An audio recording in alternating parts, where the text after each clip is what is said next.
Messi ഇത്തവണ വന്നില്ലെങ്കിൽ അടുത്തതിൽ വരണ്ട എന്ന് നേരത്തെ പറഞ്ഞു. നിങ്ങൾ അത് മാറ്റി പറയുന്നു. നിങ്ങളത് മാധ്യമങ്ങൾ പറഞ്ഞു എന്ന് പറയുന്നതുകൊണ്ടാണ് മാധ്യമങ്ങളെ കുറ്റപ്പെടുത്തുന്നത്. അല്ല, നിങ്ങൾക്ക് അതിനകത്ത് ഒരു യോഗ്യതയില്ല.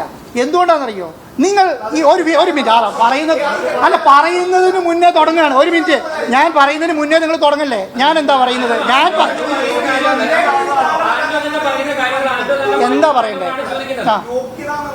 അല്ല, യോഗ്യതയല്ല ഞാൻ ചോദിക്കുന്നത്. അറിയോ, ഒരു സംസ്ഥാനത്ത് ഒരു ഇന്ത്യ പറയുന്ന രാജ്യത്ത് ഇതുവരെ ഒരു ഇന്റർനാഷണൽ ഫ്രണ്ട്ലി മാച്ച് കളിച്ചിട്ടില്ല. ആ ഇന്റർനാഷണൽ ഫ്രണ്ട്ലി മാച്ച് കളിക്കാൻ എഫേർട്ട് എടുക്കുന്ന ഒരാളെ നിങ്ങൾ ഇങ്ങനെയല്ല കൈകാര്യം ചെയ്യേണ്ടത്.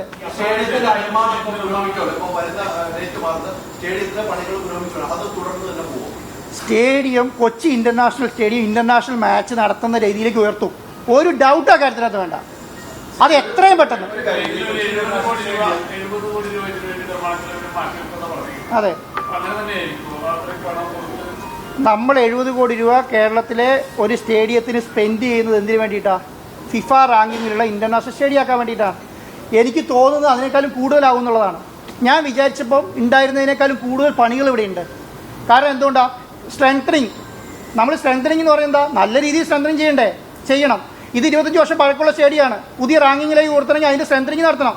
നമ്മുടെ ഫെഡ്ലൈറ്റ്സ് എത്രയാ? ഫുൾ ലെവലിലേക്ക് ഉയർത്തണം. കാരണം എത്രയാ? 10-12 കോടി രൂപ സ്പെൻഡ് ചെയ്ത് വേണം ഫെഡ്ലൈറ്റ്സ് ഉയർത്താൻ വേണ്ടി. കാരണം ഫിഫയ്ക്ക് അതിന് ഓരോ ക്രൈറ്റീരിയകളുണ്ട്. ആ ക്രൈറ്റീരിയയിലേക്ക് ഉയർത്തണം. അടുത്തെന്ന് പറയുന്നത് സീറ്റിംഗ് കപ്പാസിറ്റി. നമുക്ക് സീറ്റിംഗ് കപ്പാസിറ്റി നമ്പർ ഇടാൻ പറ്റണം. എത്ര നമ്പർ ഉണ്ട് സീറ്റിംഗിൽ? നമുക്ക് തോന്നുന്ന പോലെ ആളെ കയറ്റാൻ കഴിയില്ല. എത്ര നമ്പറുള്ള സീറ്റിംഗ് ആയിരിക്കണം അതൊക്കെ. ഇവാക്യുവേഷൻ പ്ലാൻ, അതിനനുസരിച്ച് പ്ലാൻ ഉണ്ടാക്കണം. ഫയർ, അതുപോലെ തന്നെ എല്ലാ പാർക്കിങ്, കോമ്പൗണ്ട് വാള്, 3 ലെയർ സെക്യൂരിറ്റി, ഈ സാധനങ്ങളൊക്കെ ഉണ്ടെങ്കിൽ മാത്രമേ കേരളത്തിൽ ഫിഫ സ്റ്റാൻഡേർഡ് സ്റ്റേഡിയം ഉണ്ടാവുള്ളൂ. ആ സ്റ്റേഡിയം ഉണ്ടാക്കണം.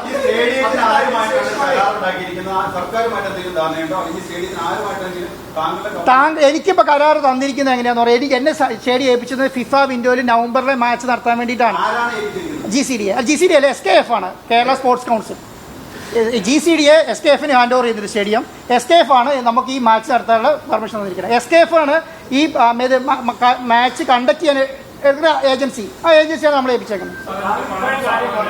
ഞാൻ തന്നെയാണ്. അതെ.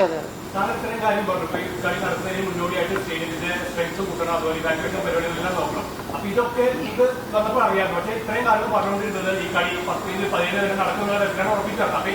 പ്രാക്ടിക്കലി നടക്കില്ല എന്ന് വീണ്ടും ആളുകളെയും മാധ്യമങ്ങളെയും ആണെങ്കിലും വീണ്ടും ഇന്ന ദിവസം നടക്കും. അതാണ് നിങ്ങൾക്ക് ഇതിനെക്കുറിച്ച് ധാരണയില്ല എന്ന് പറയുന്നത്. എന്തുകൊണ്ടാണ് ധാരണയില്ല എന്ന് പറയട്ടെ? തിരക്കൂട്ട്. നിങ്ങൾക്ക് ധാരണയില്ല എന്ന് പറയുമ്പോൾ നിങ്ങൾക്ക് ചൂടാവുന്നതിനാ? ധാരണയില്ല അതന്നെ. കാരണം ഫിഫ അല്ല ധാരണ, അതാണ് പറയുന്നത്. നിങ്ങൾക്ക് അല്ല, ഒരു മിനിറ്റ്.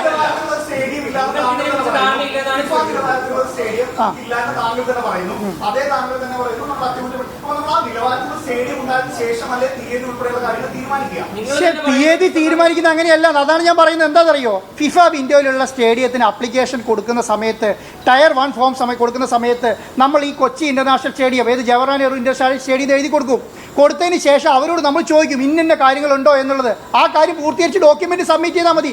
ആ ഡോക്യുമെന്റ് സബ്മിറ്റ് ചെയ്ത് അപ്രൂവൽ കിട്ടാനുള്ള സമയം എന്ന് പറഞ്ഞാൽ ഈ വിൻഡോയ്ക്കുള്ളിൽ കിട്ടിയേനെ 1-2 ദിവസം താമസമേ ഉള്ളൂ. പക്ഷേ 20 ദിവസത്തിനുള്ളിൽ. കാരണം എന്തുകൊണ്ടാണെന്നറിയോ? നമുക്കുണ്ടാകുന്ന കാര്യം ഞാൻ പറഞ്ഞുതരാം. അതിന് മുന്നേ 2 AFCൻ്റെ ഒരു മീറ്റിങ്ങും ഫുട്ബോൾ ഫെഡറേഷൻ്റെ അമേരിക്കയിൽ 2 മീറ്റിങ്ങും പോയി. അത് 3 മീറ്റിംഗ് ഫിഫയ്ക്ക് കൂടാൻ കഴിച്ചിട്ടില്ല. അതിൽ ഒരു മീറ്റിംഗ് ഞാൻ പങ്കെടുത്ത ആളാണ്. ഫിഫയ്ക്ക് കൂടാൻ കഴിച്ചില്ല. ഒരു മിനിറ്റ്. ആ ഫിഫയ്ക്ക് അതുണ്ടായിരുന്നെങ്കിൽ നമുക്ക് അതിൽ പാസ്സായി കിട്ടിയേനെ. ഞാൻ അടുത്ത ആഴ്ച ഈ സ്റ്റേഡിയത്തിന് അപ്രൂവൽ കിട്ടുമെന്ന് പറയുന്ന ആളാണ്. ഈ വർക്ക് തീർത്തിയാൽ അടുത്ത ആഴ്ച കിട്ടും. അതുകൊണ്ട് വന്ന ഡിലേ ആണ്. അല്ലെങ്കിൽ ഈ ഡിലേ ഉണ്ടാവില്ല. അതുകൊണ്ടാണ് ഫിഫ വിൻഡോ നമുക്ക് അനുവദിച്ച് തന്നത്. ഫിഫയ്ക്ക് സ്റ്റേഡിയത്തിന് അപ്രൂവൽ തരാം എന്ന് ധാരണയുള്ളതുകൊണ്ടാണ് അവർ അനുവദിച്ച് തന്നത്. അതുകൊണ്ടാണ് അത് അപ്രൂവൽ കിട്ടാതെ പോയത്. അതുകൊണ്ടാണ് ഞാൻ പറഞ്ഞത് നിങ്ങൾക്ക് അതിനെക്കുറിച്ച് ധാരണയില്ല എന്ന് പറയാൻ കാരണം. ഈ സാധാരണ ഫിഫയ്ക്ക് ഒരു വിൻഡോ അനൗൺസ് ചെയ്യില്ല. ഒരു കളിക്കാർക്ക് ഏത് സ്റ്റേഡിയം ഇല്ലാതെ അനൗൺസ് ചെയ്യില്ല. പക്ഷെ നമ്മൾ കൊടുത്ത രേഖകളെല്ലാം അതിന് പ്രാപ്തമായതുകൊണ്ട് മാത്രമാണ് ഫിഫ നമുക്ക് വിൻഡോ അനുവദിച്ചത്. ആ വിൻഡോ നവംബറിൽ അനുവദിച്ചു. ആ വിൻഡോ എന്ത് ചെയ്തു? നവംബറിൽ ഈ കാര്യങ്ങൾക്കുണ്ട്. 2 കാര്യങ്ങൾ. ഒന്ന് ട്രാവൽ പ്ലാനിൻ്റെ കാര്യത്തിനകത്ത്, ഒന്ന് ഈ സ്റ്റേഡിയത്തിൻ്റെ കാര്യത്തിനകത്ത്. ഈ 2 കാര്യത്തിൻ്റെ അകത്തുള്ള അനുമതി അടുത്ത ആഴ്ച കിട്ടും. കിട്ടി കഴിഞ്ഞാൽ അത് കഴിഞ്ഞിട്ടുള്ള വിൻഡോയിൽ കളിക്കാൻ പറ്റും. അത്രയും കാര്യമുള്ളൂ.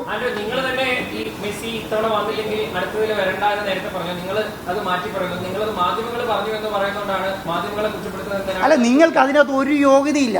എന്തുകൊണ്ടാണെന്നറിയോ?